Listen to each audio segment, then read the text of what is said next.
नमस्कार। आकाशवाणी से समाचार संध्या के साथ मैं विशाल शर्मा।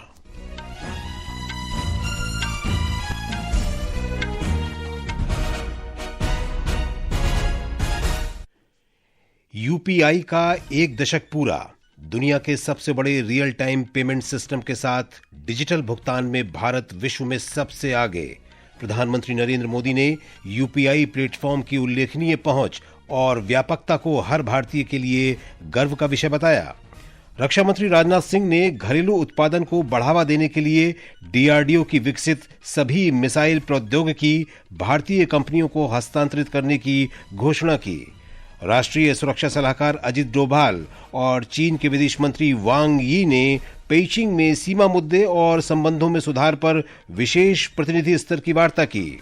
वाणिज्य और उद्योग मंत्री पीयूष गोयल ने भारत को वैश्विक डेटा सेंटर हब बताया। वैश्विक हाइपर स्केलर से $200 अरब की निवेश प्रतिबद्धताओं का उल्लेख किया और कोलंबो क्रिकेट टेस्ट मैच के तीसरे दिन मेजबान श्रीलंका पहली पारी में भारत से 238 रन पीछे। अब समाचार विस्तार से। भारत में भुगतान की डिजिटल प्रणाली यूनिफाइड पेमेंट्स इंटरफेस यूपीआई को आज 10 वर्ष पूरे हो गए हैं। 2016 में शुरू भुगतान की डिजिटल प्रणाली यूपीआई ने अभूतपूर्व व्यापकता और विश्वसनीयता के माध्यम से वैश्विक मान्यता प्राप्त की है।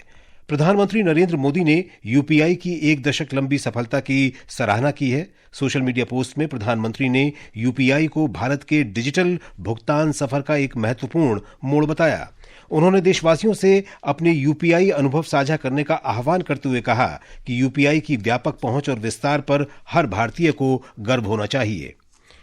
यूपीआई से लेनदेन की मात्रा में लगभग 13,000 गुना वृद्धि हुई है। हमारे संवाददाता ने बताया है कि डिजिटल विभाजन के अंतर को समाप्त करने, वित्तीय समावेशन को बढ़ावा देने और डिजिटल वित्तीय सेवाओं तक पहुंच का विस्तार करके यूपीआई ने देश भर में व्यक्तियों और समुदायों को सशक्त बनाया है, साथ ही व्यापक आर्थिक भागीदारी को भी बढ़ावा दिया है। आज दुनिया के 2 डिजिटल भुगतान लेन देन में से एक भारत में होता है। पिछले वर्ष दुनिया में भुगतान लेन देन की कुल मात्रा में यूपीआई की हिस्सेदारी लगभग 49% रही। पिछले महीने देश भर में यूपीआई के जरिए 23 अरब से अधिक लेन देन दर्ज किए गए। यूपीआई की अभूतपूर्व पहुंच और विश्वसनीयता को वैश्विक स्तर पर भी मान्यता मिली है। यूपीआई अब फ्रांस, सिंगापुर, संयुक्त अरब अमीरात यूएई, श्रीलंका, भूटान और मॉरिशस सहित 11 देशों में संचालित हो रहा है। आकाशवाणी समाचार से बातचीत में दिल्ली के दुकानदार योगेश ने कहा कि यूपीआई ने भुगतान को सुविधाजनक और परेशानी मुक्त बना दिया है।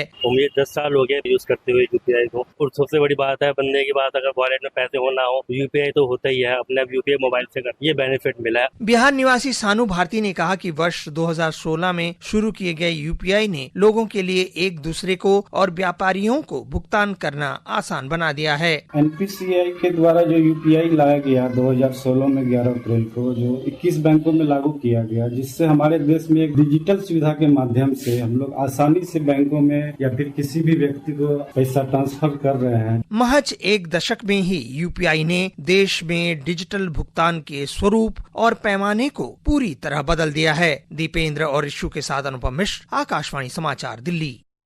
देश में यूपीआई सेवा के 10 वर्ष पूरे होने के साथ ही अब पूरे झारखंड में डिजिटल भुगतान बेहद आसान, तेज और सुरक्षित हो गया है। हजारीबाग में झारखंड वाणिज्य परिसंघ के सचिव राकेश कुमार ने बताया कि इस डिजिटल भुगतान व्यवस्था ने व्यापार को और अधिक पारदर्शी बनाया है। चैम्बर ऑफ कॉमर्स भारत सरकार के इस नियम का बहुत स्वागत करती है। इससे बहुत ज्यादा फायदा व्यापारियों को हुआ है और सुगमता से ग्राहक भी इससे काम करते हैं। यूपीआई का एक दशक पूरा होने पर हजारीबाग के स्थानीय लोगों ने इस सेवा को बढ़ावा देने के लिए प्रधानमंत्री नरेंद्र मोदी का आभार व्यक्त किया। फोन पे हो, गूगल पे हो, इससे हम लोग को बहुत आसानी हो गया। अब पैसा किसी को ले जाने का भी जरूरत नहीं है, अपना फोन पे में ट्रांजैक्शन हो रहा है और ये एक तरह का ये सब पक्का हो गया। जैसे छोटे दुकानदार, जैसे सब्जी वाले या पान दुकान या किसी तरह का भी छोटा व्यवसायी लोग है, उन लोग भी बिना अकाउंट है सो खुलवा रहे हैं।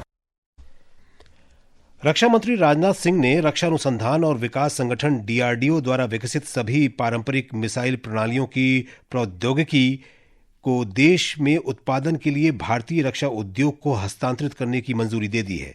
इस पहल का उद्देश्य परिचालन क्षमता बढ़ाना, आयात पर निर्भरता कम करना और घरेलू मूल्यवर्धन करना है। तकनीक का हस्तांतरण घरेलू उद्योगों की अधिक भागीदारी को बढ़ावा देने की दिशा में एक महत्वपूर्ण मील का पत्थर है। इससे घरेलू उद्योगों को योग्यताओं, प्रमाणों और नियामक आवश्यकताओं के अनुरूप स्वदेशी उत्पादन करने में सक्षम बनाया जा सकेगा। ये प्रावधान मिसाइल प्रणाली के विकास से औद्योगिक उत्पादन को संभव बनाएगा। ये उन्नत रक्षा प्रणालियों के विकास और निर्माण के लिए भारतीय उद्योग की क्षमताओं का लाभ उठाने के लिए DRDO के निरंतर प्रयासों को दर्शाता है। इसका उद्देश्य घरेलू विनिर्माण क्षमताओं को बढ़ाना, रक्षा औद्योगिक आधार को मजबूत करना तथा भारतीय MSMEs और अन्य प्रौद्योगिकी साझेदारों के लिए आपूर्ति श्रृंखला में भागीदारी के अवसर पैदा करना है। दीपेंद्र कुमार की रिपोर्ट के साथ समाचार कक्ष से नवीन सक्सेना। ये समाचार आकाशवाणी से प्रसारित किए जा रहे हैं। समाचार संध्या में आपका फिर स्वागत है। वाणिज्य और उद्योग मंत्री पीयूष गोयल ने कहा है कि सरकार जापान सहित उच्च तकनीक क्षेत्र की अन्य कंपनियों को भारतीय मानक ब्यूरो के अनिवार्य प्रमाणन से छूट देने के लिए नियमों की एक विशेष रूपरेखा पर काम कर रही है। टोक्यो में सेमीकंडक्टर और AI क्षेत्रों की जापानी कंपनियों को संबोधित करते हुए उन्होंने कहा कि ये छूट आवश्यकता के आधार पर कंपनी, उद्योग, उत्पाद या परियोजना स्तर पर दी जा सकती है। श्री गोयल ने भारत को वैश्विक डेटा सेंटर का हब बताते हुए कहा कि वर्ष 2032 तक देश में सेमीकंडक्टर की मांग 150 अरब अमेरिकी डॉलर तक पहुंचने की उम्मीद है। उन्होंने वैश्विक हाई स्केलर्स के 200 अरब डॉलर की निवेश प्रतिबद्धताओं का भी उल्लेख किया। राष्ट्रीय सुरक्षा सलाहकार अजीत डोभाल ने आज पेइचिंग में चीन के विदेश मंत्री वांग यी के साथ विशेष प्रतिनिधि स्तर की वार्ता की। दोनों नेताओं ने भारत चीन सीमा मुद्दे और दोनों देशों के बीच संबंधों में सुधार पर चर्चा की। 12 और 13 सितंबर को नई दिल्ली में होने वाले ब्रिक्स शिखर सम्मेलन में चीन के राष्ट्रपति शी चिनफिंग की संभावित यात्रा से पहले ये वार्ता महत्वपूर्ण मानी जा रही है। 2 दिन की यात्रा पर कल पेइचिंग पहुंचे श्री डोभाल ने चीन के उपराष्ट्रपति हान झेंग से भी मुलाकात की। विदेश मंत्री सुब्रमण्यम जयशंकर ने कल रात मॉस्को में रूस के विदेश मंत्री सर्गेई लावरोव के साथ बातचीत की।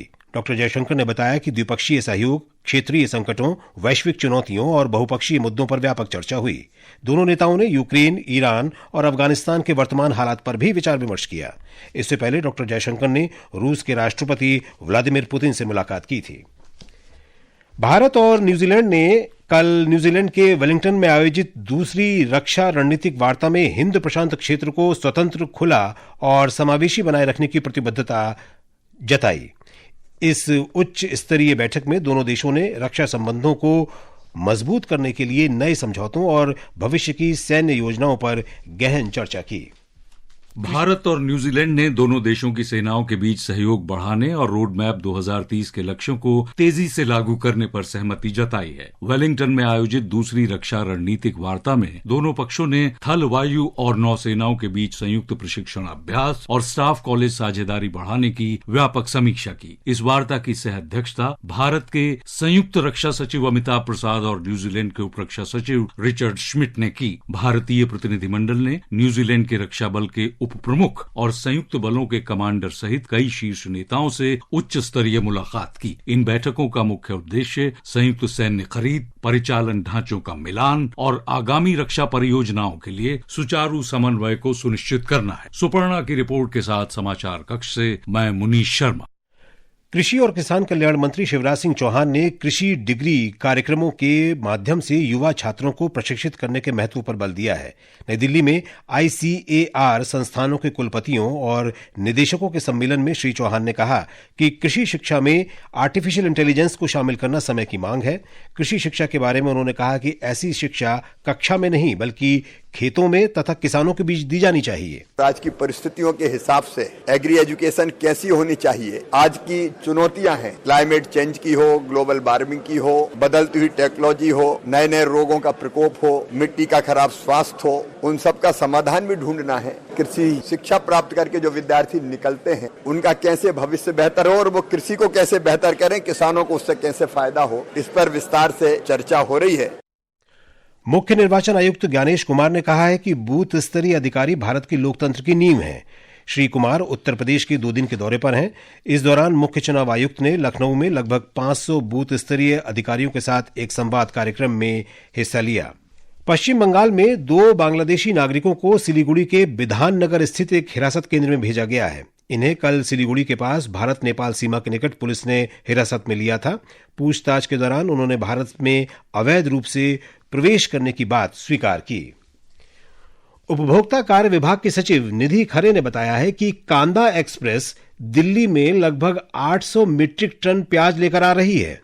सोशल मीडिया पोस्ट में उन्होंने बताया कि यह प्याज भारतीय राष्ट्रीय कृषि सहकारी विपणन संघ लिमिटेड, भारतीय राष्ट्रीय सहकारी उपभोक्ता संघ लिमिटेड और केंद्रीय भंडार के स्टोरों में 35 रुपए प्रति किलोग्राम की दर से बेचा जाएगा। ये समाचार हमारी वेबसाइट www.newsonair.gov.in और हमारे न्यूज ऑन एआईआर ऐप पर भी उपलब्ध हैं। सर्वोच्च न्यायालय ने आज अन्य पिछड़ा वर्ग ओबीसी क्रीमी लेयर के मानदंड से संबंधित केंद्र की याचिका पर सुनवाई के लिए विशेष पीठ गठित करने पर विचार करने की सहमति दे दी। केंद्र सरकार ने सिविल सेवा परीक्षा 2025 के उम्मीदवारों पर न्यायालय के 11 मार्च के फैसले के लागू होने को लेकर स्पष्टीकरण मांगा है। कार्मिक और प्रशिक्षण विभाग ने सर्वोच्च न्यायालय से संघ लोक सेवा आयोग द्वारा अनुशंसित 958 उम्मीदवारों के सेवा आवंटन की प्रक्रिया आगे बढ़ाने की अनुमति देने का अनुरोध किया है। सर्वोच्च न्यायालय ने आज तहलका पत्रिका के पूर्व प्रधान संपादक तरुण तेजपाल को 3 सप्ताह के भीतर आत्मसमर्पण करने और 22 सितंबर से पहले आत्मसमर्पण प्रमाण पत्र दाखिल करने का निर्देश दिया। न्यायालय ने कहा कि इसके बाद उनकी अपील पर गुण दोष के आधार पर सुनवाई की जाएगी। न्यायालय की पीठ ने तेजपाल की आत्मसमर्पण से छूट देने की याचिका खारिज कर दी थी। राष्ट्रपति द्रौपदी मुर्मू ने ईद ए मिलाद उन नबी की पूर्व संध्या पर लोगों को बधाई दी है। अपने संदेश में राष्ट्रपति ने कहा कि ईद ए मिलाद उन नबी पैगंबर मोहम्मद के उपदेशों को याद करने का अवसर है। राष्ट्रपति ने कहा कि पैगंबर की शिक्षाएं नागरिकों को धार्मिक आचरण और कर्तव्य निष्ठा के मार्ग पर चलने के लिए प्रेरित करती हैं। राष्ट्रपति ने अपने संदेश में कहा कि पैगंबर मोहम्मद के महान आदर्श नागरिकों को एक समावेशी और विकसित देश के निर्माण में सक्रिय योगदान देने के लिए प्रेरित करते हैं। सरकार देश में मौसमी श्वसन संबंधी बीमारियों की स्थिति पर पूरे देश में मजबूत निगरानी तंत्र के जरिए लगातार नजर रख रही है। सरकार ने कहा है कि घबराने या चिंता की कोई आवश्यकता नहीं है। नई दिल्ली में स्वास्थ्य अनुसंधान विभाग के सचिव और भारतीय आयुर्विज्ञान अनुसंधान परिषद के महानिदेशक डॉक्टर राजीव बहल ने कहा कि देश में इस समय फैल रहे इन्फ्लुएंजा वायरस हाल के वर्षों में देखे गए मौसमी पैटर्न के अनुरूप हैं। उन्होंने कहा कि वर्तमान समय में किसी नए इन्फ्लुएंजा खतरे का संकेत नहीं है और ये मौसमी इन्फ्लुएंजा वायरस के सामान्य व्यवहार के अनुरूप है। मौसम विभाग ने कल अरुणाचल प्रदेश, असम, मेघालय, उत्तर प्रदेश, उत्तराखंड, बिहार, छत्तीसगढ़ और पूर्वी राजस्थान में तेज बारिश का अनुमान व्यक्त किया है। झारखंड, केरलम, माहे, मध्य महाराष्ट्र, मध्य प्रदेश, पश्चिम बंगाल के गांगेय क्षेत्र तथा सिक्किम में भी ऐसी ही स्थिति रहने की संभावना है। इस बीच दिल्ली एनसीआर के कुछ हिस्सों में आज दिन भर हल्की से मध्यम वर्षा हुई। मौसम विभाग के अनुसार अगले 2 दिनों तक राजधानी दिल्ली में बादल छाए रहने और हल्की बारिश की संभावना बनी रहेगी। और अब आर्थिक जगत की खबरों के साथ है निखिल कुमार। घरेलू शेयर बाजार के मुख्य सूचकांक आज बढ़त के साथ बंद हुए। सेंसेक्स 287 अंक ऊपर चढ़कर 77,656 पर पहुंच गया। वहीं निफ्टी 116 अंक की तेजी के साथ 24,335 पर आ गया। अंतर बैंकिंग विदेशी मुद्रा बाजार में रुपया आज $1 की तुलना में 33 पैसे मजबूत होकर $95.41 पर बंद हुआ। और अब खेल खबरें। कोलंबो में भारत के साथ दूसरे और अंतिम क्रिकेट टेस्ट मैच में श्रीलंका ने तीसरे दिन का खेल समाप्त होने तक पहली पारी में 8 विकेट पर 265 रन बना लिए हैं। श्रीलंका भारत से पहली पारी में 238 रन पीछे है। भारतीय टीम ने अपनी पहली पारी 9 विकेट पर 503 रन बनाकर घोषित की थी। भारत श्रृंखला में 1-0 से आगे है। और अब अंत में मुख्य समाचार एक बार फिर। यूपीआई का 1 दशक पूरा। दुनिया के सबसे बड़े रियल टाइम पेमेंट सिस्टम के साथ डिजिटल भुगतान में भारत विश्व में सबसे आगे। प्रधानमंत्री नरेंद्र मोदी ने यूपीआई प्लेटफॉर्म की उल्लेखनीय पहुंच और व्यापकता को हर भारतीय के लिए गर्व का विषय बताया। रक्षा मंत्री राजनाथ सिंह ने घरेलू उत्पादन को बढ़ावा देने के लिए डीआरडीओ की विकसित सभी मिसाइल प्रौद्योगिकी भारतीय कंपनियों को हस्तांतरित करने की घोषणा की। और राष्ट्रीय सुरक्षा सलाहकार अजित डोभाल और चीन के विदेश मंत्री वांग यी ने पेइचिंग में सीमा मुद्दे और संबंधों में सुधार पर विशेष प्रतिनिधि स्तर की वार्ता की। इसके साथ ही समाचार संध्या का ये अंक समाप्त हुआ। नमस्कार।